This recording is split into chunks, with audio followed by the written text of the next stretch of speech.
Hammaga salom. Men Sayora Abduganiyevna. 6 yillik tajribaga ega biologiya fani o'qituvchisiman. Hozirda esa Atomika platformasida milliy sertifikat va TTM kurslarida dars berib kelmoqdaman.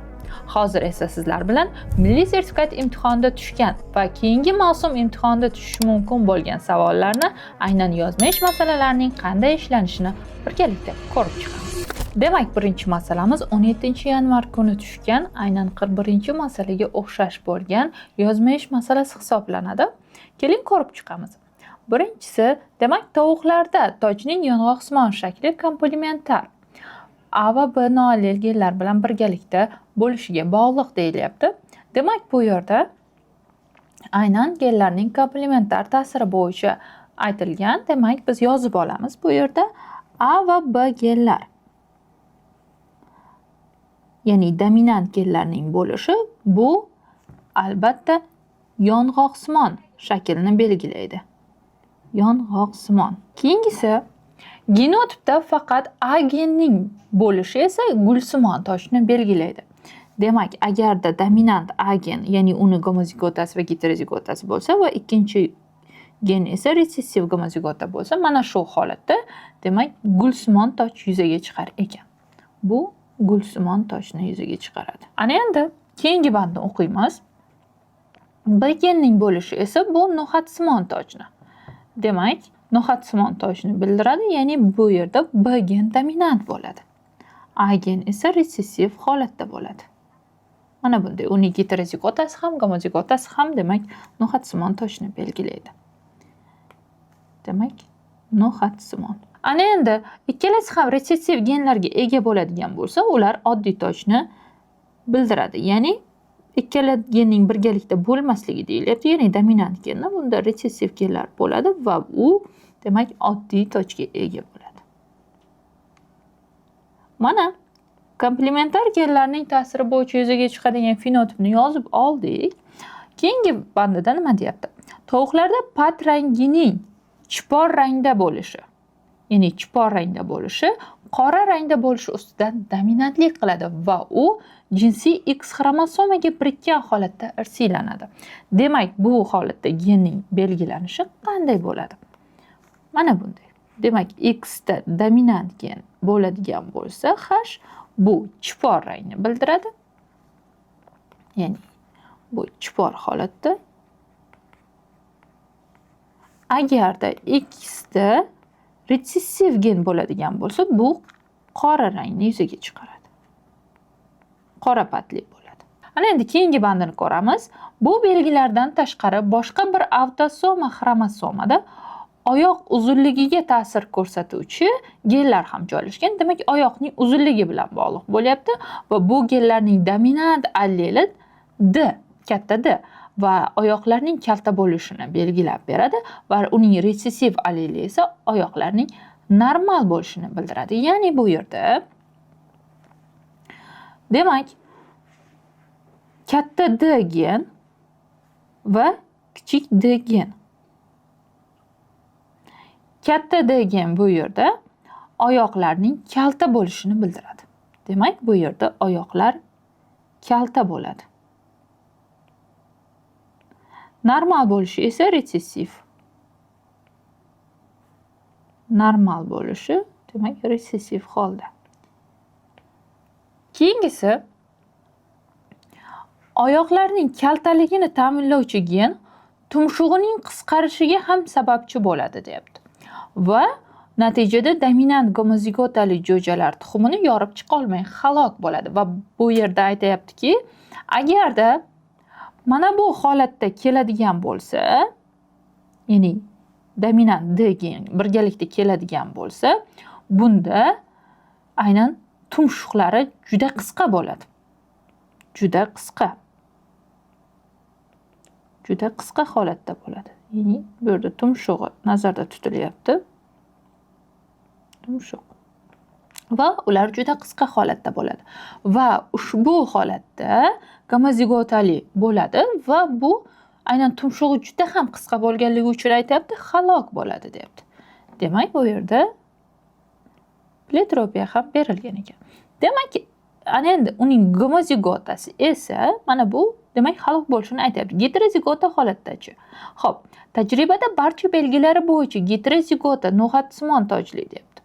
Xo'p, ana endi qolgan holatda mana bu yerda demak halok bo'lishi aytilgan, lekin uning heterozigotasi va resessiv gomozigotasi. Xo'p, qanday genotipga ega bo'ladi? Qarang. Mana bu yerda katta D, kichkina D va bu heterozigota, bu tumshug'i jihatidan uning fenotipi qisqaroq bo'ladi, lekin u yashab qoladi. Qisqaroq bo'ladi. Qisqaroq. Demak, bu yerda aynan mana bu tumshuqning qisqa bo'lishi, juda qisqa bo'lishini birgalikda belgilab beryapti va oyoqning kalta uzunligini ham birgalikda belgilayapti. Demak, bu yerda agar resessiv D keladigan bo'lsa, ya'ni kichkina D keladigan bo'lsa, bunda demak tumshug'ining ham normal bo'lishiga olib keladi. Normal. Mana demak biz genotiplarni va fenotiplarni belgilab oldik. Ana endi navbatdagisiga o'tamiz. Tajribada barcha belgilari bo'yicha heterozigota no'xatsimon tojli deyilyapti va chipor patli kalta oyoqli xo'roz va heterozigota gulsimon tojli qora patli oyoqlari demak kalta tovuq bilan chatishtirildi. Berilgan ma'lumotlar asosida demak topshiriqlarni bajaring deyapti. Keling bu yerda qanday tovuq va xo'rozlar chatishtirilgan genotipini yozib olamiz. Birinchi berilgan bu yerda xo'rozning demak genotipi va keyin tovuqning genotipi berilgan. Endi ularni yozib olamiz. Xo'p. Bu yerda birinchi demak no'xatsimon tojli deyilyapti. No'xatsimon toj bo'lish uchun qanday bo'lish kerak xo'roz? Albatta mana bu bo'ladi. Demak, mana bu demak genotipga ega bo'ladi. Yozamiz. Demak, bu yerda no'xatsimon tojli bo'lsa, kichkina a, katta b. Va bu gomomi, heteromi aytilmagan. Demak, bu yerda heterosi deb aytilgan, mana heterozigota. Keyingisi chipor patli deyilyapti. Demak, pati chipor bo'lishi kerak va x bo'ladi. Bilamizki, qushlarda aynan erkaklari gomogametali, urg'ochilar esa heterogametali bo'ladi. Mana shunga ham e'tibor qarating. Ana endi x bo'ladi va bu ham demak heterozigotali bo'ladi. Demak, dominant holatda mana bunday yozib olamiz va bu heterozigotali. Heterozigota holatida. Endi oyoqlari kalta deyapti. Demak, oyoqlari kaltaligi biz qanday olamiz? Oyoqlari kalta bo'lish uchun demak dominant katta D bo'lish kerak. Mana bu D bo'lish kerak. Va aynan yashab qolishi mumkin bo'lganlari esa mana bunday heterozigota holatdagilar. Demak, dominant gomozigota bo'lsa, demak u nobud bo'lib ketadi. Shuning uchun biz heterozigota holatda tanlab olamiz genotipni. Va keyingi tovuqlarning genotipiga o'tamiz. Bu yerda heterozigota gulsimon tojli deyilyapti. Demak, bu yerda gulsimon toj bo'lishi uchun esa mana bu demak genotip bo'ladi. Demak, katta A, kichkina B bo'lishi kerak va bularni yozib olamiz. Katta A, kichkina B. Xo'p. Katta A demak buni ham heterozigota deyapti mana.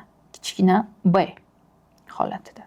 Endi keyingisi, xo'p, pati qora patli deyapti. Demak, qora patli bo'lishi bu yerda aynan tovuqlarda XY bo'ladi va X xromosomada qora patlining geni joylashadi, ya'ni resessiv holatda.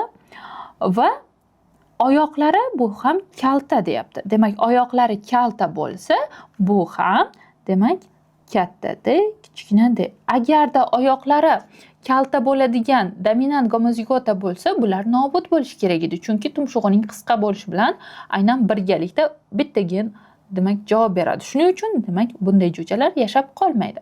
Shuning uchun demak heterozigotasigina yashab qoladi. Oyoqlari kalta bo'lgan tovuqlarni.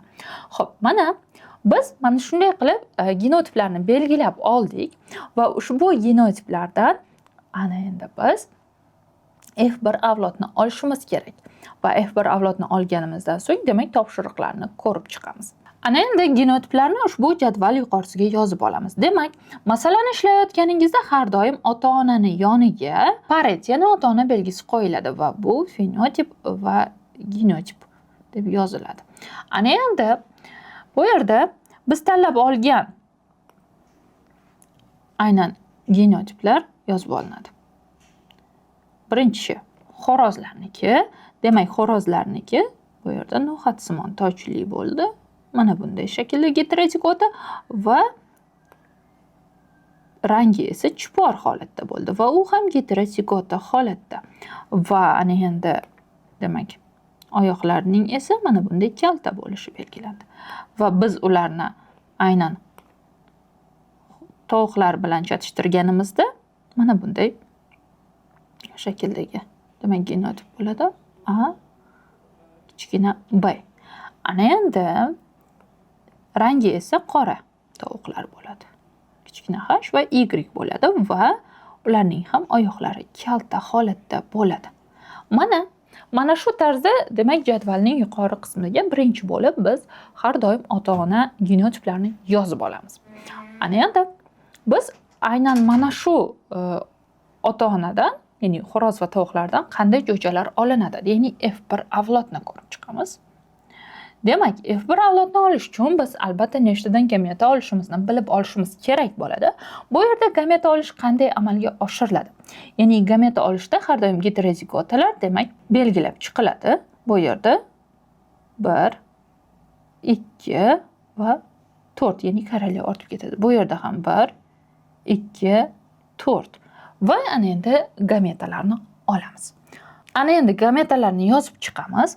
Gametalarni yozib chiqish jarayonida demak biz mana bunday qilamiz. Birinchi mana bu yerda xo'rozlarnikini pastga yozamiz va tovuqlarnikini esa yuqoriga yozamiz. Demak, yozmashda albatta mana shu joylarga e'tibor berishingiz kerak bo'ladi, chunki ballingiz kamayib ketishi mumkin ushbu qismlarni yozmasangiz. Xo'p. Mana endi kichkina a'larni barchasi yoziladi. Chunki ular geterozigota emas, 8 ta yozib olamiz. Nima uchun 8 ta deyapmiz? Sababi mana bu yerda 3-geterozigota holatidan 4 tadan olinadi. Ya'ni 4 ta bo'lganligi uchun umumiy 8 ta bo'ladi. Demak, bu yerda katta B 4 ta yoziladi. Birinchi, keyin kichkina B 4 ta yoziladi. Va ana endi mana bu yerda X xromosomida birikkan, demak patni rangini belgilovchi genlar esa demak 2 tadan yoziladi navbatlashib. Demak XH katta, XH katta va XH kichkina ketdi. Ana endi mana XH. Yana navbatlashib X katta H, X katta H va ana endi X kichkina H'lar. X kichkina H. Ana endi D'lar bir bo'lganligi uchun, ya'ni ketma-ket bittadan yoziladi. D'larni demak bitta katta D, bitta kichkina D, bitta katta D, bitta kichkina D, bitta katta D, bitta kichkina D, bitta katta D, bitta kichkina D yoziladi. Mana shunday tarzda gameta oldik. Ana endi tovuqlarning genotipidan gameta olamiz. Demak, bunda ham demak katta A'lar 4 tadan yoziladi. Birinchi, demak 4 ta katta A, 4 ta katta A, 4 ta kichkina A. Mana shunday. Ana endi B'lar, demak B'lar geterozigota emas va ular hammasi bittadan yozib chiqiladi. 8 ta qilib. Demak, mana shunday tarzda demak B'lar yoziladi. Endi keyingisi XY'lar esa, ya'ni tovuqlarning genotipida bular ham 2 bo'lganligi uchun 2 tadan ketma-ket yozib chiqiladi.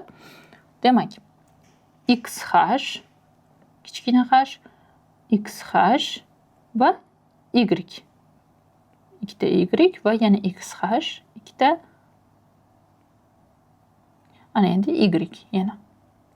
Mana shunday tarzda. Endi D'larni, ya'ni D ham geterozigota holatda, demak oyoqlarning kaltaligi bo'yicha berilgan gen va geterozigota bo'lganligi uchun ular bittadan yoziladi. Bitta katta D, bitta kichkina D, bitta katta D, bitta kichkina D va bitta katta D va bitta kichkina D. Yana bitta katta D va kichkina D. Mana shunday tarzda demak gameta olinadi. Demak gametalarimizni soni demak 8 tadan bo'ldi va 8 kara 8 bu 64 tani tashkil etadi. Demak ushbu kombinatsiya 64 talik kombinatsiya hisoblanadi Pinnet katakimizda va 64 ta duragaylar, ya'ni jo'jalar hosil bo'ladi. Lekin mana shu yerda bitta narsa, biz masalani ishlashdan oldin albatta bu yerda mana bunday genotipga ega bo'lganlari, ya'ni bu yerda gomozigota dominant holatdagilari nobud bo'lib ketadi. Va mana shu Pinnet katakchasini ichida qancha dominant gomozigota holatdagi D gen bo'ladigan bo'lsa, ular demak tuxumni yorib chiqa olmaydi va nobud bo'ladi. Shuning uchun nechtasi nobud bo'lganligini birinchi bo'lib topib olamiz. Demak, mana bu qismda nobud bo'ladi ikkita katta D va mana bu yerda nobud bo'ladi va mana bu yerda va mana bu yerda va mana bu yerda nobud bo'ladi va buni siz vizual tarzda bilib olsangiz bo'ladi. Yozib o'tirishingiz shart emas genotiplarni. Xo'p, ana endi mana bu yerda ham. Mana bu yerda, mana bu qismda va mana bu qismda va mana bu qismda va mana bu yerda nobud bo'ladi. Mana vizual tarzda buni aniqlasangiz bo'ladi. Ya'ni gametalarni kesishgan nuqtalariga qarab. Demak, 4 tadan, demak 4 kara 4 bu 16. Demak, 64 talik kombinatsiyamizdan 16 ta jo'ja nima bo'ladi? Nobud bo'lib ketadi. Ya'ni halok bo'ladi. Ana endi qanchasi ochib chiqadi tuxumlarni? Albatta 64 dan 16 ni ayirsangiz, demak 48 ta. Demak 48 tasi tug'iladi. 48 ta jo'ja tug'iladi. Demak biz aniqlab oldik 48 ta jo'ja tug'ilishini. Ana endi biz topshiriqlar qismiga o'tamiz. Ana endi shartlarni ko'rib chiqamiz. Demak, A bandida nima deyilyapti? A bandida u yerda tuxumdan chiqqan yong'oqsimon tojli deyapti. Tuxumdan chiqqan yong'oqsimon tojli bo'lish uchun demak ikkita dominant gen ishtirok etishi kerak. Mana bunday shaklda. Va qora xo'rozlarning deyapti. Qora xo'roz bo'lishi uchun demak ular mana bunday shaklda bo'lishi kerak. Ya'ni gomozigota resessiv holatda. Va oyoqlari normal bo'lishi uchun mana bunday holatda bo'lishi kerak. Va oyoqlari kalta bo'lgan xo'rozlar ham mavjud. Genotip jihatdan yong'oqsimon tojli, lekin qora xo'rozlar va ularning demak bu yerda olishimiz kerak oyoqlari kaltalarni ham. Demak, mana shu qora xo'rozlarni yo oyoqlari kalta bo'ladi, yo normal holatda bo'ladi. Bu ikkala holatdagisini ham hisoblashimiz kerak bo'ladi. Demak, biz agar alohida chatishtirib chiqadigan bo'lsak, mana bunday gomozigota yoki gidrozigota dominantdan demak bitta chiqadi. Bitta va mana bunday qora xo'rozlardan ham bitta chiqadi. Va aynan bu yerda normal oyoqli ham, demak agar heterozigotalarni chatishtiradigan bo'lsak, mana bu D heterozigotalarni chatishtirish jarayonida aynan bu yerda 4 talik chiqadi, ya'ni 1-2-1 nisbatda chiqadi va bundaylar demak resessiv gomozigota bitta chiqadi va mana shunday xo'rozlar, ya'ni oyoqlari normallar bitta chiqadi o'zi aslida va heterozigotaliklardan esa bulardan ham demak mana bu holatda toji bo'yicha bitta chiqadi va demak rangi bo'yicha qora bitta chiqadi va heterozigotalikdan ikkita chiqadi. Demak, bundan ikkita ekan. Qo'shsak bular aynan qora xo'rozlar bu yerda 3 tani tashkil etyapti. Qora xo'rozlar 3 ta. Qora. Xo'p, umumiy 3 ta bo'lsa, 3 tasi demak tuxumdan chiqqan yong'oqsimon tojli qora xo'rozlarning necha foizi oyoqlari normal deyapti. Demak, 3 tasi bu yerda 100% bo'ladi va undan bittasigina demak normal bo'lyapti oyog'i. Normal oyoqlari. Shuning uchun demak mana bu normal bo'lganligi uchun bitta bo'lyapti, mana bunaqasidan ikkita bo'lyapti. Shuning uchun demak bu ximiz necha foizni tashkil etadi desak va bu albatta 33,3% tashkil etadi. Va mana shunday bo'ladi. Ana endi keyingi bandni ko'rib chiqamiz. Keyingi bandda demak B bandini ko'ramiz. B bandida tuxumdan chiqqan tovuqlarning necha foizini toj shakli gulsimon va oyoqlari kalta bo'ladi.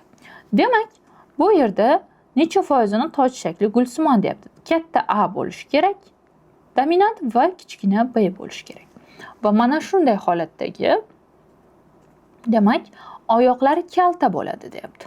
Oyoqlarning kaltaligi. Demak, bu yerda patning rangi aytilmagan, lekin ularning tovuqligi aytilgan. Ya'ni bu yerda tovuqlarda albatta bilamizki, heterogametali bo'ladi va ularning patining rangi aytilmagan mana bu yerda. U qora bo'lishi mumkin, u chipor bo'lishi mumkin. Xo'p, lekin oyoqlari kalta bo'lishi aytilgan. Ya'ni ularda kalta bo'lish holati heterozigota holatda bo'ladi, chunki gomozigotasi nobud bo'lib ketgan edi. Mana shunday holatda ana endi biz bularni hisoblaymiz.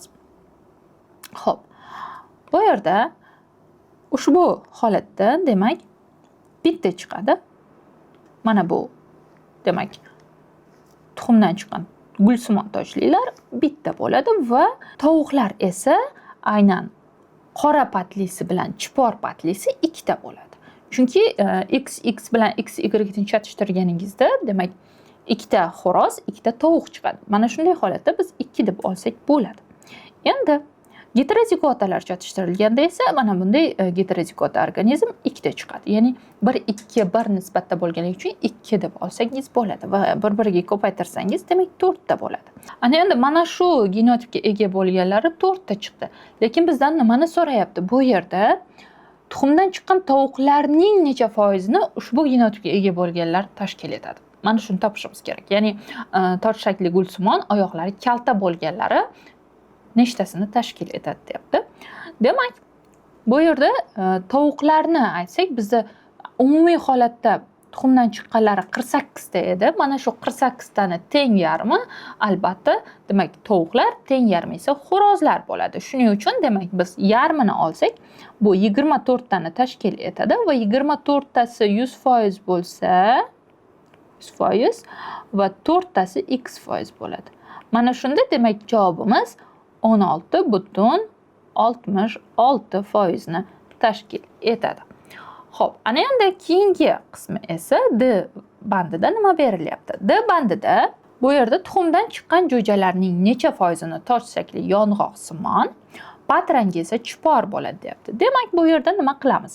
Xo'p, tuxumdan chiqqan jo'jalarni demak toj shakli yong'oqsimonni tanlab olamiz. Yong'oqsimon bo'lish uchun ikkita dominant gen ishtirok etishi kerak va bu holatda aynan keyingisi patrangi esa chipor deyapti. Patrangi chipor. Bu yerda patrangi chipor bo'lishi uchun demak bular mana bunday holatda bo'ladi.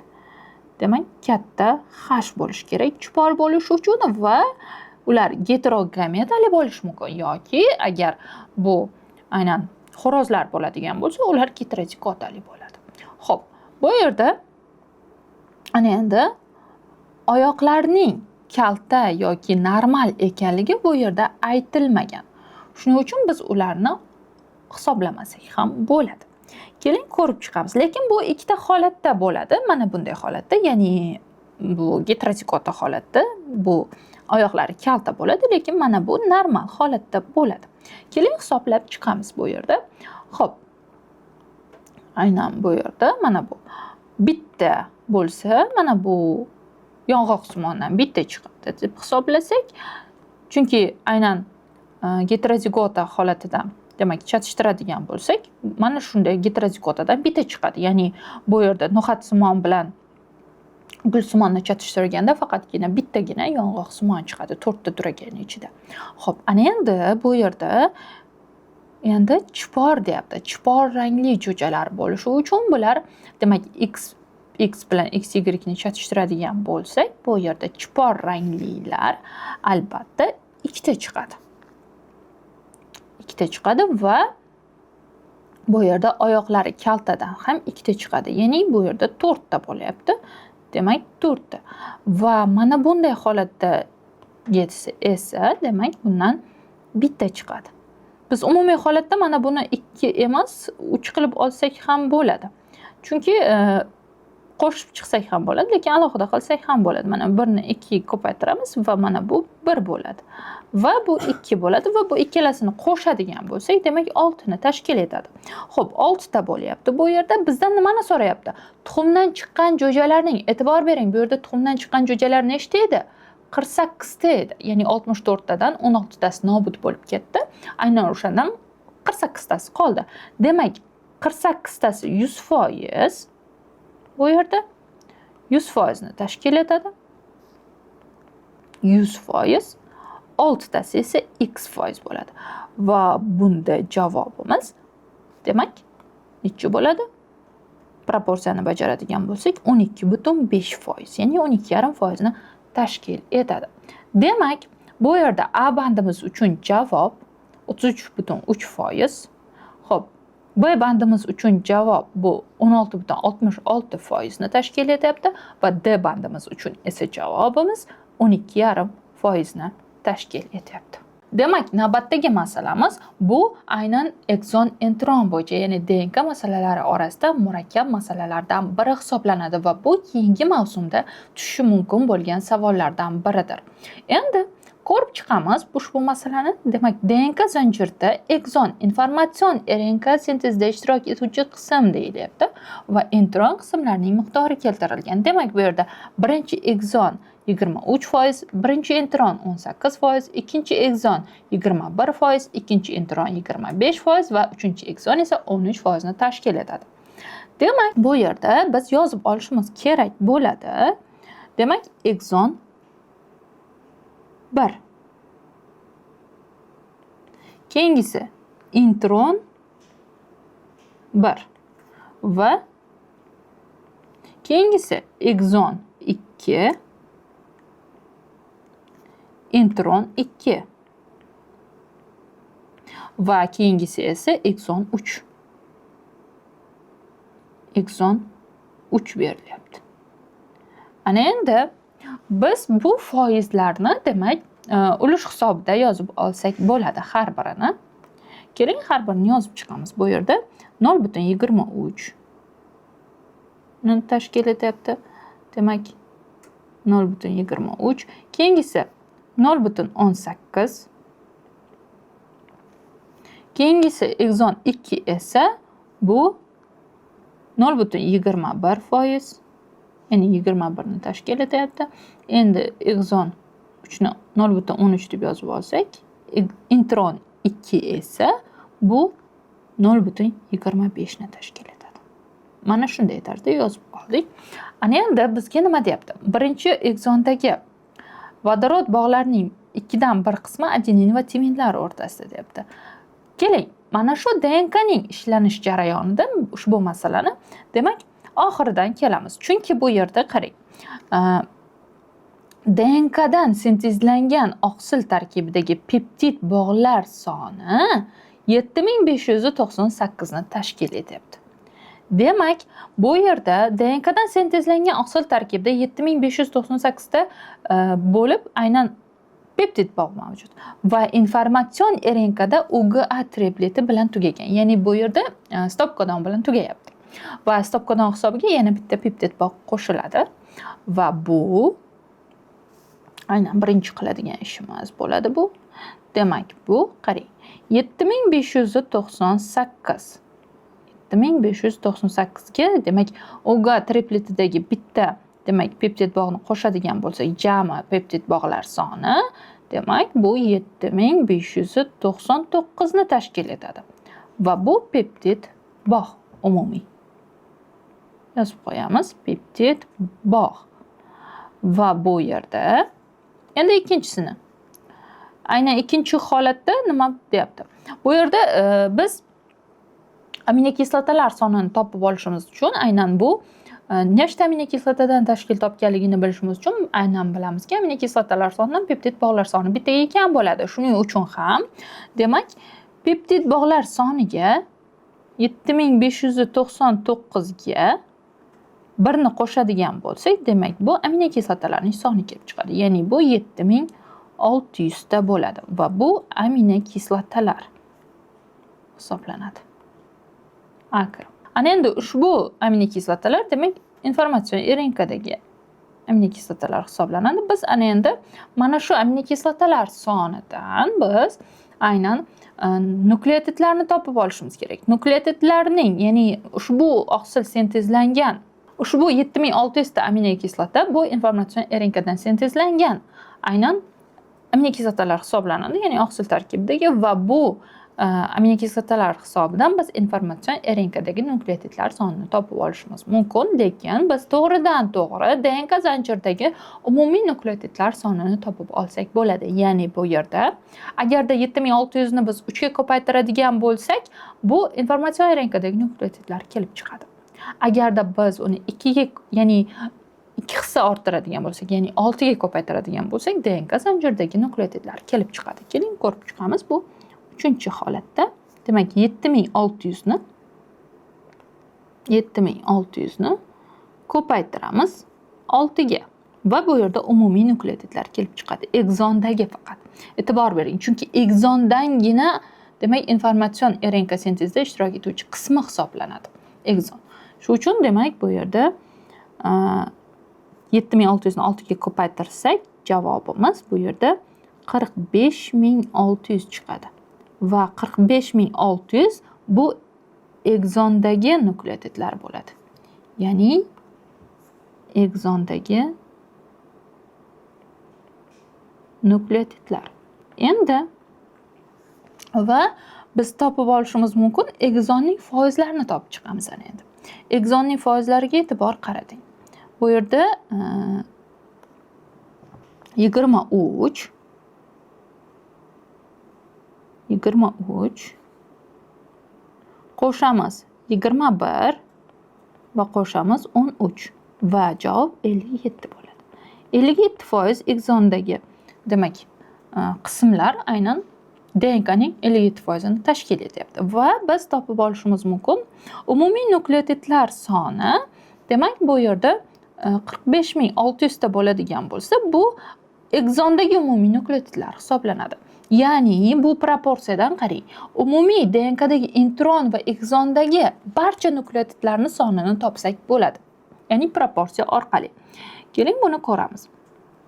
Demak, bu yerda 45600 bu exondagi demak nukleotidlar bo'ladi. 57% ni tashkil etsa DNKning 100% qancha bo'ladi? 100%, ya'ni exon intron plus qancha chiqadi? Bu yerda x'imiz chiqadi, javobi 80.000 ta. Demak 80.000.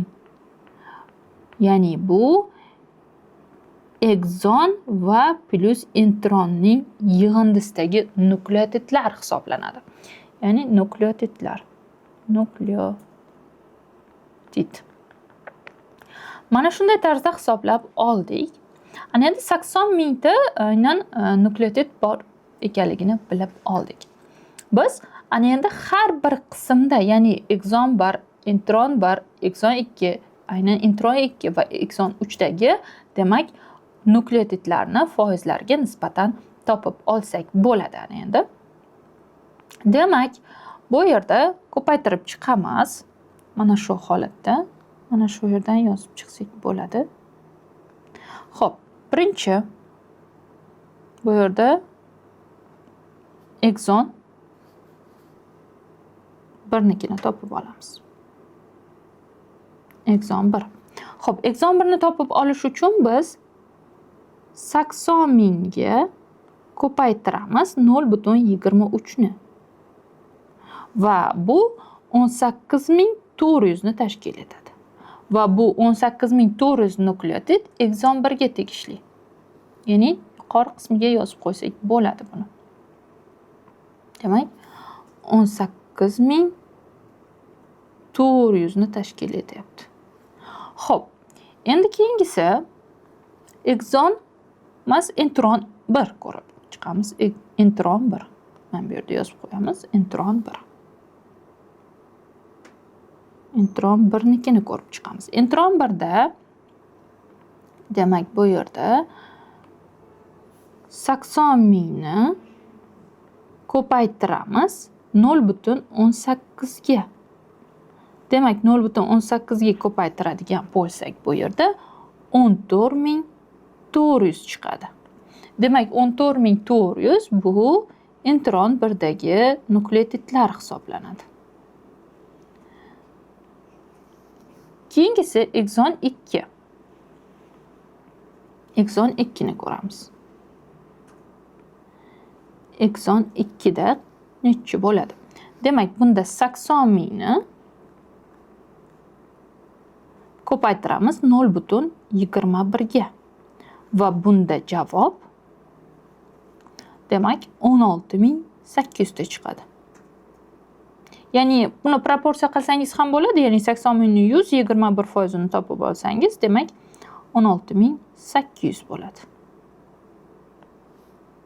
Demak bu yerga 16.800 ni yozsak bo'ladi. Xo'p. Ana endi intron 2. Intron 2 ni topib olamiz.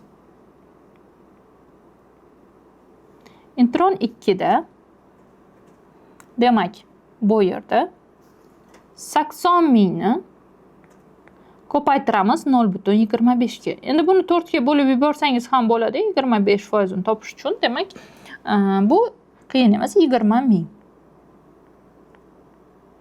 Iloji boricha bu hisoblashlarni amalga oshirishda kalkulyator ishlatmasdan ishlasangiz ko'proq tajriba orttirasiz. Demak 20.000 ta bo'ladi intron 2 da. Endi ekzon 3. Xo'p, ekzon 3 ni ko'ramiz. Ekzon 3 da esa 80.000 ni ko'paytiramiz 0,13 ga. Va bu bizda 10.400 ni tashkil etadi. 10.400.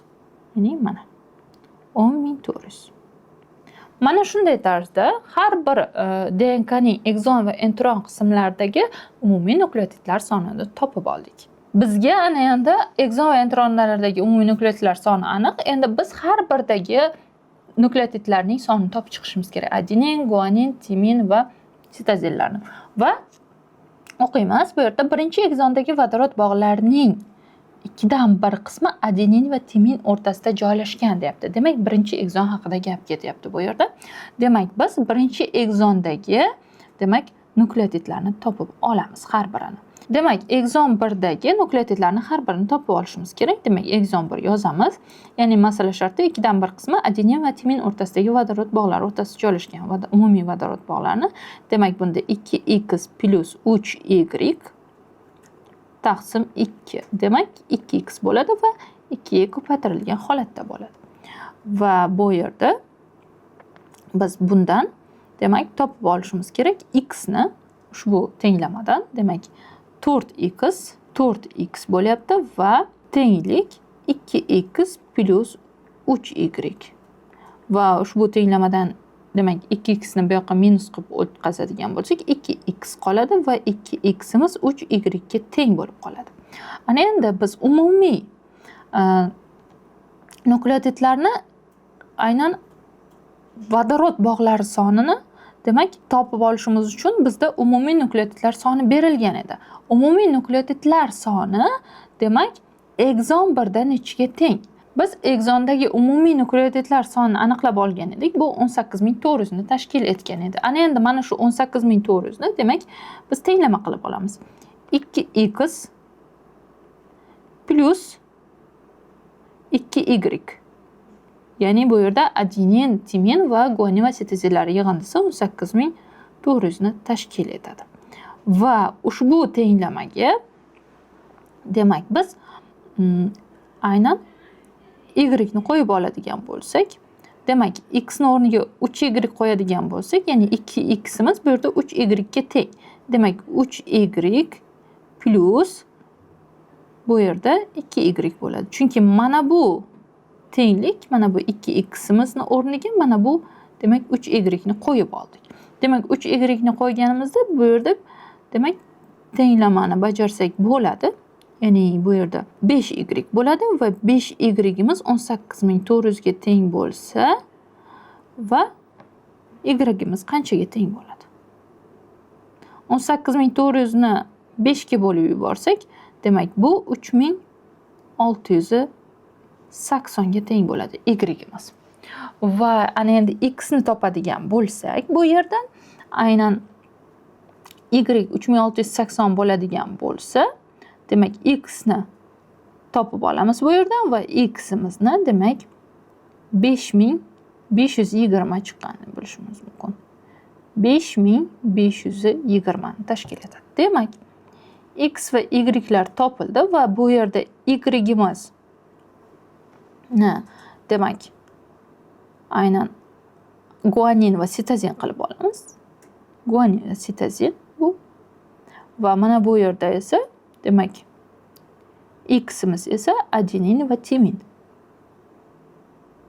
Adenin va timinga tegishli. Ana endi bu yerda yozib olsak bo'ladi. Aynan ekzonning zanjirini. Bu yerda ekzon 1 da qanchadan tashkil etadi? Umumiy holatda adenin va timinlar soni. Adenin, timin, guanin va sitozin. Va ularning sonini yozib chiqamiz. Demak, adenin, timinlar 5520 tadan har biriga soni teng bo'lyapti va bu 3680 ta. Bu ham 3680 tani tashkil etyapti. Ana endi biz intron 1 ni topamiz. Intron 1 da bu yerda aytyapti. Intron 1 dagi umumiy vodorod bog'lar soni demak 16560 ni tashkil etyapti. Umumiy vodorod bog'lar soni va aytyaptiki bu yerda birinchi ekzondagi va ikkinchi introndagi umumiy guaninlar soni 11224 ta hisoblanadi. Birinchi intron va ikkinchi ekzondagi umumiy adenin soni esa 9576 tani tashkil qiladi. Va uchinchi ekzondagi vodorod bog'larining 13 dan 4 qismi esa adenin va timinlar o'rtasida joylashgan deyapti. Xo'p, keling biz aynan birinchi intronni topib olamiz. Bu yerda birinchi intronni topib olishimiz uchun biz demak birinchi introndagi vodorod bog'larini bilib oldik. Bu aynan ekzon 1 deb yozib qo'ydik. Mana bu yerga ekzon 1. Endi mana buni hisoblab oldik. Endi buni o'chirib tashlasak ham bo'ladi. Va ekzon 1 ni topib oldik. Ana endi biz intron 1 ni topamiz. Bu yerda intron 1 ni topishimiz uchun demak bizda faqatgina umumiy vodorod bog'lar soni berilgan. Va bu 16560 ni tashkil etadi. Vodorod bog'lar. Va bizda shunday qoida bor. Demak, bu vodorod bog'lar sonidan umumiy nukleotidlar sonini ayirsak, guaninlar soniga teng bo'ladi. Va bizda intron 1 dagi aynan nukleotidlar soni aniq, ya'ni bu 14400 tani tashkil etgan edi. Umumiy nukleotidlar soni. Demak, biz vodorod bog'lar sonidan umumiy nukleotidlar sonini ayiradigan bo'lsak, ya'ni mana bu 14400 intron 1 dagi aynan umumiy nukleotidlar soni. Shuning uchun demak buni ayirib tashlaydigan bo'lsak, bizda guaninlar soni qoladi va bu guaninlar soni 2160 tani tashkil etadi. Va bu demak intron 1 dagi guaninlar soni. Mana bu yerga yozib qo'ysak bo'ladi. Demak intron 1 dan yozib qo'yamiz. Demak bu intron 1. Intron 1 bo'lyapti bu va ulardagi nukleotidlarni demak adenin, timin, guanin va sitozin. Ana endi qo'sh zanjirda intron 1 da 14400 ta umumiy nukleotid bo'lsa, bitta zanjirda bu 7200 tani tashkil etadi. Mana shu bitta zanjirdagi 7200 ta nukleotiddan biz 2160 ya'ni guaninlar sonini ayiradigan bo'lsak, bizda qoladi bu 5040. Bu 5040 yoki adenin yoki timinni tashkil etadi. Ana endi mana bu yerga yozib qo'yamiz. Demak 5040 da adenin va 5040 da nima? Timinni tashkil etdi. Intron 1 dagi demak nukleotidlar bizga aniq bo'ldi. Ana endi intron 2 dagi nukleotidlarni topish uchun bu yerda aytyapti. Birinchi ekzon va ikkinchi introndagi umumiy guaninlar soni 11224 dan hisoblang deyapti. Aynan bu yerda umumiy nukleotidlar soni, ya'ni guaninlar soni berilgan. Mana buni o'chirib tashlaymiz. Bizga kerak emas hozir. Demak, endi intron 2 ni hisoblaymiz hozir bu yerda. Intron 2 ni hisoblaganimizda, qarang. 11000 demak 224 ta bu aynan ekzon 1 bilan intron 2 dagi nukleotidlar, ya'ni guaninlar soni 11224 dan tashkil etyapti. Endi biz nima qilamiz? Bu yerda ekzon 1 dagi nukleotidlar, ya'ni guaninlarning sonini ayirib tashlaymiz bundan. Demak, bu 3680 ni tashkil etyapti. Demak, 3680 ni ayirib tashlasak, 11224 dan qoladi intron 2 dagi demak guaninlar soni va bu 7544 ni tashkil etyapti va bu guaninlar soni bo'lyapti intron 2 dagi. Demak, biz umumiy holatda intron 2 dagi umumiy nukleotidlar sonini bilamiz. Umumiy nukleotidlar soni bu 20000 dan tashkil qiladi, chunki intron 2 da 25% edi. Umumiy nukleotid esa 20000 edi. Xo'p, umumiy nukleotidlar demak 20000 taligi aniq. Biz mana bu yerga intron 2 ni yozib qo'yamiz zanjirni. Xo'p. Intron 2 da yozib olaylik. Mana bu yerga intron 2 deb qo'yaylik. Demak, intron 2. Va bunda nukleotidlar demak 20000 ta edi. Mana bu yerda 20000 ta. Demak, 20000 ta nukleotid umumiy holatda va ushbu nukleotiddan demak 7544 tasi bu guaninlarga tegishli bo'lyapti. Demak, yozib qo'yamiz. Adenin, timin, guanin va sitozin. Demak, bular 7544 tadan. Yozib olamiz. 7544 ta. Va bu ham 7544 tani tashkil etadi. Ana endi biz adenin va timinlar sonini topishimiz uchun esa biz umumiy holatda mana bu yerda bitta zanjiri bu 10000 taga teng. Ya'ni 10000 dan bitta zanjirdagidan 7544 ni ayirib tashlaydigan bo'lsak, bizda javob qoladi 2456. Va 2456 bu yoki adenin yoki timinni tashkil etyapti. Demak, bu yerga yozib qo'yamiz. 2456. Bu ham 2456 bo'ladi. Mana har bir nukleotidlarning sonini topib oldik. Ana endi biz ekzon 2 ni topib olishimiz kerak. Ekzon 2 ni topish uchun esa mana bu yerda birinchi intron va ikkinchi ekzondagi umumiy adenin soni 9576 tani tashkil etyapti deyapti.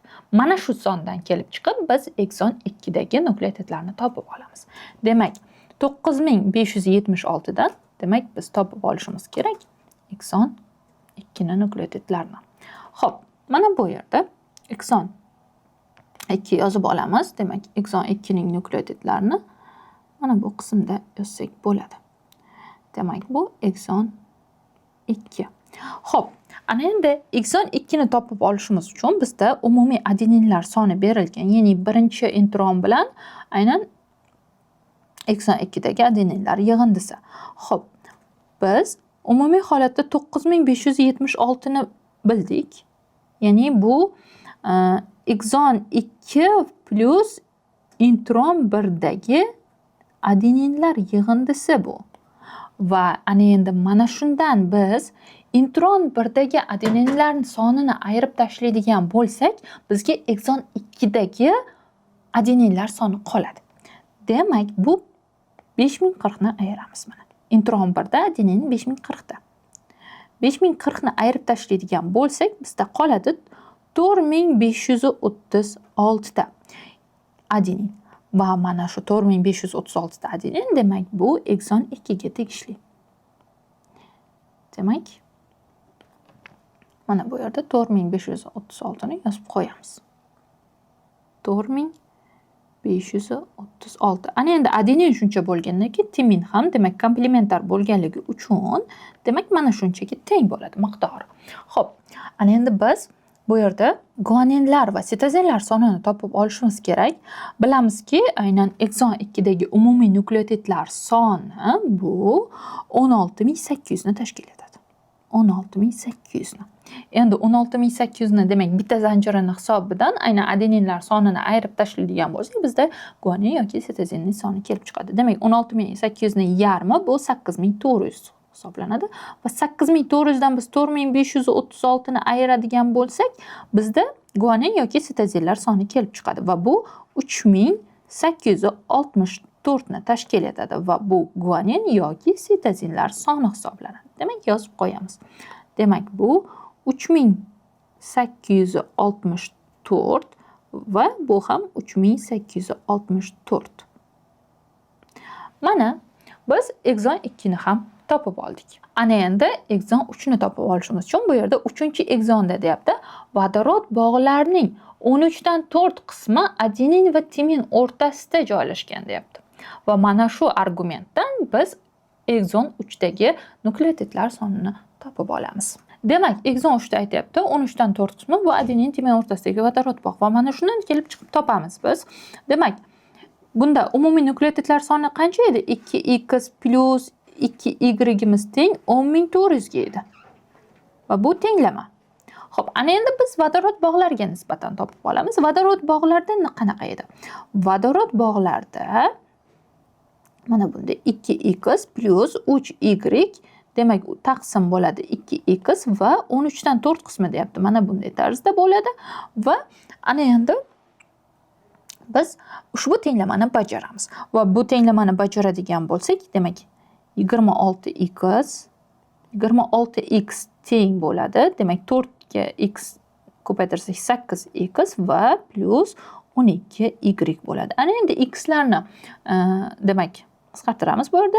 Yarmini ayirib tashlaydigan bo'lsak, mana bu yerda 18x qoladi va 18x imiz teng bo'lib qoladi 12y ga.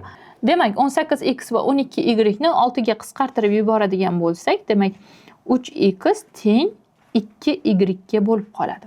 Ana endi mana bu yerda 3x imiz, ya'ni 2y ga teng bo'ldi dedik. Bu yerda demak 2y ni o'rniga 3x ni qo'yib yuborsak ham, demak biz x ni topsak bo'ladi bu yerda. Mana 3x teng 2y ekanligini bilib oldik va ushbu tenglamani mana bu tenglamaga tenglashtiramiz. Xo'p, bunda qanday bo'ladi? Demak, biz 2y ning o'rniga 3x ni qo'yib olamiz mana bu yerda. Va tenglamani bajaramiz. 2x imiz plus bo'ladi 3x bo'ladi va 10400 bo'ladi. Va ana endi bu tenglamani bajaradigan bo'lsak, 5x imiz teng 10400 ga va x imiz nechiga teng? Ana endi biz 10400 ni 5 ga bo'ladigan bo'lsak, bu yerda 2080 chiqadi x imiz. Ana endi mana shu joydan x imizni 2080 ekanligini bildik, lekin y ni topadigan bo'lsak, ya'ni x ni o'rniga 2080 ni qo'yadigan bo'lsak, bu yerda y imiz aynan 3120 ni tashkil etadi. Xo'p, mana biz x va y larni topib oldik. Bu yerda 2080 ya'ni x larimizni o'rni bu adenin va timinlarga tegishli bo'ladi va guanin sitozinlari esa y ga tegishli bo'ladi. Xo'p, yozib chiqamiz. Endi bu yerda adenin, timin, guanin va sitozin. Demak, 2080 bu adenin va timinlar soni bu yerda 2080 tadan bo'lyapti va bu yerda guanin va sitozinlar 3120 tadan bo'ladi. Mana shunday holatda. Ana endi biz mana har bir ekson va intronlardagi nukleotidlar sonini topib chiqdik. Ana endi ushbu masalaning har bir shartlarining bandini ko'rib chiqamiz. Demak, A bandida nima deyilgan? A bandida bizga ikkinchi intronda, ya'ni intron 2 dagi uzunligini topishimiz kerak. Bu uzunlikni topish uchun biz aynan intron 2 da biz aynan nechta nukleotiddan iboratligini bilib olgandik. Mana bu yerda demak intron 2 da 20 mingta nukleotid ekanligini bilib olganmiz mana bu qismda. Ana endi mana shu 20 mingta nukleotiddan biz topishimiz kerak bo'ladi. Aynan 20 mingta bu umumiy nukleotid Va bitta zanjirida esa bu 10 mingtani tashkil etadi. Va 10 mingni ko'paytirsak 0,34 ga bizda, ya'ni ikkita nolni qisqartirib tashlasak ham bo'ladi. Bu yerda 3400 nanometrni tashkil etadi. Demak, intron 2dagi uzunlik bu 3400 nanometrga teng ekan. Ana endi B bandini ko'rib chiqamiz. B bandida nima deyilyapti bu yerda? B bandida ikkinchi eksondagi sitozillar soni shu eksondagi umumiy nukleotidlarning necha foizini tashkil etadi deyapti. Demak, biz ikkinchi eksondagi umumiy nukleotidlarni topib olgandik. Bu yerda ikkinchi eksonimizda sitozillar soni esa 3864 tani tashkil etyapti. Umumiy nukleotidlar esa 16800 ta edi. 16800 ta. Va mana shu 16800 tani ichida deyapti. Qanchani tashkil etadi? Demak, 16800 ta bu aynan mana shu ekson 2dagi demak nukleotidlar soni 16800 ta va bu 100%. Ana endi 3864 ta esa bu sitozillar soni. Ya'ni sitozillarning soni va bu mana shu deyapti. Mana bu yerda aytyapti. Shu eksondagi deyapti. Umumiy nukleotidlarning necha foizini tashkil etadi? Demak, x ni topadigan bo'lsak, bu yerda javobimiz 23% ni tashkil etadi. Ana endi navbatdagi bandni ko'ramiz. S bandini bu yerda umumiy DNKdagi guaninlar sonini toping deyapti. Demak, biz ekson introllarning barchasini topib oldik va u yerdagi barcha guaninlarning sonini, yig'indisini topishimiz kerak bo'ladi. Demak, S da umumiy DNKdagi guaninlarni topamiz. Va ularning sonini, yig'indisini topishimiz uchun, demak, biz bu yerda har bir guaninlarni sonini bilishimiz kerak. Ya'ni bu yerda 3680, 3864 va bu yerda 3120 va 2160 va 7544 va mana shu sonlarni, demak, yig'indisini topishimiz kerak bo'ladi. Mana bu qismda. Keling yozib chiqamiz har birini. Ana endi. Demak, 3680 qo'shamiz 2160 qo'shamiz 7544 qo'shamiz 3864 va yana bitta qo'shiladi bu yerda 3120 plus 3120 bo'ladi va bu demak umumiy yig'indisi 20368 tani tashkil etadi va bu guaninlar soni. Ana endi D bandini ko'rib chiqamiz. Splicing jarayonidan keyin hosil bo'lgan informatsion RNKdagi guanin va sitozillar sonini aniqlang deyapti. Demak, bu yerda aynan splicing jarayoni nima degani? Bu faqatgina eksonlarni ulash jarayoni, ya'ni intronlarni kesib tashlab, olib tashlash orqali faqatgina ekson qismlarining ulashdan hosil bo'lgan informatsion RNKdan deyapti. Aynan guanin va sitozillar sonini aniqlang deyapti. Bu yerda faqat eksonlardagi, demak, guaninlarning sonini qo'shib chiqishimiz kerak bo'ladi. Ana endi har bir eksondagi guaninlar sonini qo'shib chiqamiz bu yerda. Har birini. Demak, 3680, 3864 va 3120 ni qo'shib chiqadigan bo'lsak, buning yig'indisi 10644 ni tashkil etadi. Va buni D qismiga yozib qo'ysak bo'ladi. Mana bu yerda, demak, D qismiga yozamiz. Aynan 3680 plus qo'shamiz bu yerda 3864 va 3120 ni va yig'indi 10644 ni tashkil etadi. Va bu faqat guaninlar soni hisoblanadi. Ana endi biz guaninlar sonini topdik. Ana endi guanin va sitozinlar sonini aniqlang deyapti. Bu yerda guaninlar sonini agar 2 ga ko'paytiradigan bo'lsak, mana buni 2 ga ko'paytirsak, bu guanin va sitozinlar soni kelib chiqadi. Yig'indisi, demak, bu 21288 ni tashkil etadi. Ya'ni bu ham guanin, ham sitozinlar yig'indisi hisoblanadi. Demak, A bandimizning javobi 3400 nanometr, B bandimizning javobi 23%, C bandimizning javobi 20368 ta guanin Va D bandimizning javobi 21288 ta guanin va sitozillar soni hisoblanadi. Demak, navbatdagi savolimiz bu DNKga oid bo'lgan masala va bu masala aynan 17-yanvar kuni birinchi smenada tushgan 43-savolning ayni o'zi hisoblanadi. Demak, ushbu masalani qanday ishlanishini ko'rib chiqamiz. Ushbu masalada aytyapti, plazmitda 3348 ta vodorod bog' bor deyapti.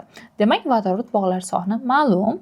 Bu yerda birinchi zanjirdagi adenin, ikkinchi zanjirdagi guanin va adeninlarga teng deyapti. Va ikkinchi zanjirdagi timinlar esa 18% ni tashkil etadi. Va birinchi zanjirdagi sitozillar shu zanjirning 5dan 1 qismini tashkil qilsa deyapti. Va ushbu bandlarni bajaring deyapti. Va bitta narsani yodingizda tuting, bu albatta kirib chiqqan talabgorlarning, demak, yodida qolganlarning jamlanmasi hisoblanadi. Savolning aynan o'zi emas. Ya'ni bu rasmiy manbalardan olinmagan hisoblanadi. Shuni ham e'tiborga olishingizni so'raymiz. Xo'p, ana endi bu masalani ishlash uchun nima qilamiz? Bu yerda plazmitni nazarda tutyapti. Bilamizki, plazmitning irsiy materiali halqasimon holatda, ya'ni DNK halqa shaklida bo'ladi. Mana bunday holatda. Lekin biz demak DNKni mana bunday zanjir ko'rinishida yozib olsak bo'ladi, DNK zanjirini. Va plazmitdagi DNKda qanday bo'ladi? Qarang, birinchi zanjir va ikkinchi zanjir hisobida ketadi masalani ishlash jarayonida va biz umumiy holatdagi nukleotidlarni biz 100x deb olsak bo'ladi. 100x har biriga 50x dan to'g'ri keladi. Mana bu 50, bu 50x, bunisi ham 50x bo'ladi. Xo'p, ana endi hisoblashimiz osonroq bo'ladi. Demak, biz bandlarni ko'rib chiqayotganimizda, demak, bizga eng qulay bo'lgan banddan foydalansak bo'ladi. Keling, biz ikkinchi zanjirdagi timinlar sonidan foydalanamiz. Chunki qulayroq bo'ladi bizga. Adenin, timin, xo'p, bu yerga ham adenin, bu yerga ham timin va guanin. Mana bu yerga guanin yozsak qulayroq, mana bu yerga sitozin va mana bu yerga sitozin, bu yerga guanin. Ana endi ularning foizini qo'yib chiqamiz. Xo'p, bu yerda foizlar miqdorida demak, ikkinchi zanjirdagi timin bu yerda 18% deyapti, 18x deb olamiz. Va o'z navbatida unga komplementar ravishda adeninlar ham 18 ta bo'ladi va 18x ni tashkil etadi. Ya'ni 18% degani. Xo'p. Endi bu yerda keyingi 3-bandni ko'ramiz. Birinchi zanjirdagi sitozillar shu zanjirning 5dan 1 qismini tashkil etadi. Demak, birinchi zanjirni o'zini biz 50x deb oladigan bo'lsak, 50x ning 5dan 1 nechiga teng? Biz 50 ni 5 ga bo'lib yuborsak, 10 bo'ladi. Demak, bu yerdagi sitozillar soni albatta 10x ni tashkil etadi. Demak, birinchi zanjirdagi sitozillar soni 10x bo'lsa, ikkinchi zanjirdagi guaninlar soni komplementar ravishda bular ham 10x bo'ladi. Bizga ana endi guaninlar soni aniq. Xo'p, ikkinchi zanjirdagisi. Va bizda birinchi bandni ko'rib chiqamiz. Birinchi zanjirdagi adenin, ikkinchi zanjirdagi mana buni nazarda tutyapti. Ya'ni birinchi zanjirdagi mana bu adenin, ikkinchi zanjirdagi guanin va adeninlar soniga teng deyapti. Demak, mana bularga teng deyapti soniga. Shuning uchun demak biz bu yerda guaninlar sonini aniqlab oldik va birinchi zanjirdagi adeninlar soni aniq. Demak, 18 dan biz 10 ni ayiradigan bo'lsak, 18x dan 10x ni ayiradigan bo'lsak, bizga adeninlar soni qoladi. Ya'ni bu yerda 8x ni tashkil etyapti adeninlar soni. Endi bizda unga komplementar ravishda timinlar ham demak nechini tashkil etadi? Albatta u ham 8x ni tashkil etadi. Ana endi bizda nima qolyapti? Guanin va sitozinlar, ya'ni birinchi zanjirdagi guanin, ikkinchi zanjirdagi sitozinlar soni topib olinishi kerak. Endi bunda bitta zanjirda 50x ekanligini bilamiz. Aynan mana bu yerda guanin va adenin timinlarni ikkinchi zanjirdagi qo'shib chiqadigan bo'lsak, 50 dan ayirsak, bizda sitozinlar soni kelib chiqadi. Ya'ni 10 ga 8x ni qo'shamiz, 18x, 18 ga 18 ni qo'shadigan bo'lsak, bu 36 bo'ladi va 50 dan 36 ni ayiradigan bo'lsak, 36x ni bizda qoladi 14x va bu sitozinlar soni hisoblanadi. Demak, bu sitozinlarga biz yozib qo'ysak bo'ladi. Demak, 14x qilib. Mana bunday. Demak, unga komplementar ravishda guaninlar ham 14x ni tashkil etadi. Mana har bir zanjirdagi nukleotidlarning demak sonlarini topib oldik. Ana endi biz qiladigan ishimiz bu yerda bandlarni bajarishdan oldin aynan bizda vodorod bog'lar soni berilgan. 3348 ta vodorod bog' bor. 3348 ta vodorod bog'larni demak biz topib olishimiz uchun bizda aynan nukleotidlar sonidan aynan noma'lum vodorod bog'larini topib olishimiz kerak. Buning uchun nima qilamiz? Aynan bu yerda adenin va timinlar o'rtasidagi va guanin va sitozinlar o'rtasidagi vodorod bog'larini sonini topib olishimiz uchun demak noma'lum holatda topib olinadi. Bunda yig'indisi nechiga tengligini bilishimiz kerak bo'ladi. Bu yerda adenin va timinlar soni yig'indisi aynan bu yerda 26 ga teng, ya'ni 26x bo'lyapti. Va guanin va sitozinlar esa bitta zanjirda. Bu demak 24x. Agar 26x ni 2 ga ko'paytiradigan bo'lsak, bu yerda adenin va timinlar o'rtasidagi vodorod bog'larining soni kelib chiqadi va bu 52x ni tashkil etadi. Ana endi 24x ni nechaga ko'paytiramiz? Ular, ya'ni guanin va sitozinlar o'rtasidagi vodorod bog' nechta edi? 3 ta edi, to'g'rimi? Shuning uchun 24 ni 3 ga ko'paytiradigan bo'lsak, 72x ni tashkil etadi. Ana endi ularning yig'indisi qanchaga teng? Va umumiy vodorod bog'lar soni kelib chiqadi. Shunda 52 ga biz 72 ni qo'shadigan bo'lsak, bu 124x ni tashkil etadi. Aynan 124x bu vodorod bog'lar soni hisoblanadi umumiy holatdagi. 124x dan demak biz tenglashtirib olamiz 3348 taga. Demak 3348 taga tenglashtirib oladigan bo'lsak, ya'ni 3348 va bu x ni topib olamiz. 3348 ni 124 ga bo'ladigan bo'lsak, x imiz 27 chiqadi. X ni topib oldik. Ana endi x ni topib olgan bo'lsak, endi har bir bandni topib chiqishimizga to'g'ri keladi. Har bir bandni topib chiqishimiz uchun demak biz birinchi bandda nimani so'rayapti? Guaninlar sonini so'rayapti. Demak, birinchi bandni ko'rib chiqamiz. Mana bu yerda mana bu qismni o'chirib tashlasak ham bo'ladi. Demak, birinchi bandni ko'ramiz. Xo'p, birinchi bandni o'zi, ya'ni ko'rib chiqamiz. Birinchi band. Xo'p. Birinchi bandda faqatgina nimani so'rayapti? Guaninlar sonini so'rayapti. Guaninlar soni nechiga teng? Guaninlar sonini e'tibor bering, ikkita zanjirda mana bu 10 ga 14x ni qo'shadigan bo'lsak, umumiy zanjirda demak 24x ga teng bo'ladi. Ya'ni 24x imizni ekanligini bildik, ha? 24 ni biz 27 ga, mana bu x ni o'rniga 27 ni qo'yib ko'paytiradigan bo'lsak, javob chiqadi bu yerda 648 ta. Va bu 648 ta bu nimani soni? Guaninlarni soni. Guaninni soni chiqadi. Ana endi ikkinchi bandni ko'rib chiqamiz. Ikkinchi bandda nima? Ikkinchi bandda fosfodiefer bog' sonini so'ragan. Endi fosfodiefer bog' sonini so'ragan bu yerda bizda umumiy nukleotidlarimiz 100x edi. Mana bunda 100x ligini bilamiz, umumiy nukleotidlarimiz.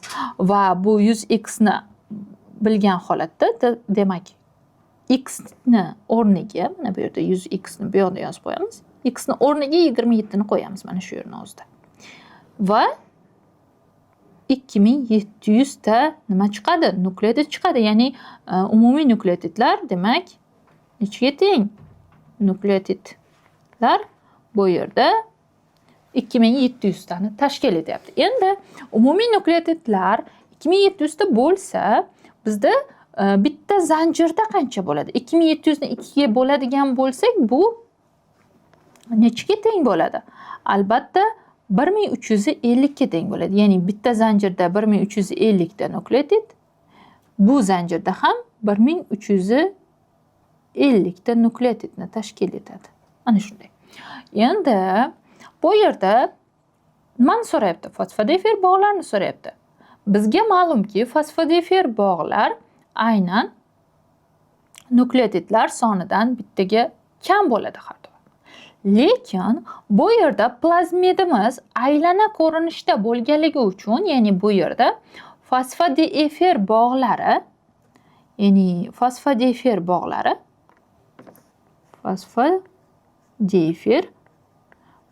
bilan nukleotidlar soni bir-biriga teng.